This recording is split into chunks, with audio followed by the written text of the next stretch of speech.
Sonam Kapoor, I just have to say, always fashionable.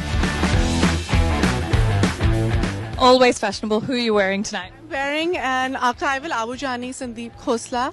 This is actually in the museum right now. Yeah, so they wanted me to wear this special piece today.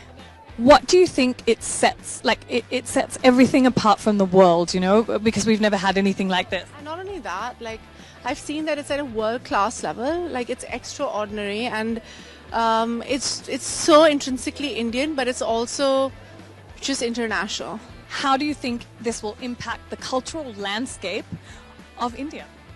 Well, honestly, I think anything to do with art and culture, you know, helps in every which way possible to just make, you know, India better and brighter. And I think there are so many young people, they need to be influenced by our culture.